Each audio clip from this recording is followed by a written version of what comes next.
Димитров и Османи денеска ја продолжи обедувачката мисија во Берлин за Германија да го даде својот глас во јуни за датум за отпочнување на преговори на Европската унија со земјава.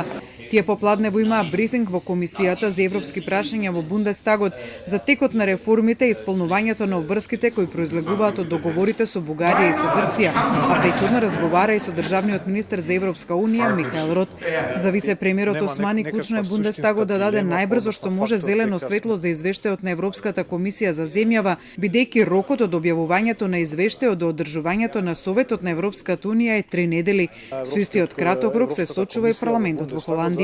Неопходноста да се создаде една предвидливост во овој процес, бидејќи сите овие непредвидливи процеси може да доведат до дополнителна компликација понатаму.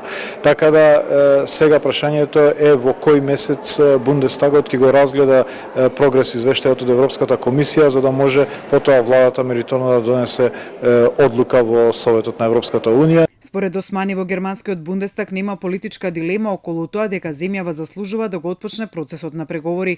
Шефот на дипломатијата Димитров пак вели дека ако Европската унија сака да го поддржи визионерското лидерство, политиката на компромис и градење на силни институции, треба да ја поддржи земјава и да даде датум за преговори. Димитров вели дека од Германија нема стигнал дека има дилема околу македонското портфолио. Зборуваме главно за процесот и за времето кога ова ќе се случи, бидејќи има многу надворешни фактори што влијаат на процесот на одлучување, меѓу другото и подоснежното објавување на извештајот на Европската комисија оваа година и краткото време за Бундестагот да организира информирана дебата. Во секој случај, охрабрени сме. Димитров и Османи на вториот ден од посетата на Берлин разговара и со претседателката на владеачката партија ЦДУ, Анегрет Крам-Каренбауер, и на неа презентирајќи ги аргументите зошто земјава е успешна приказна и зошто мора да добие датум за преговори од Унијата.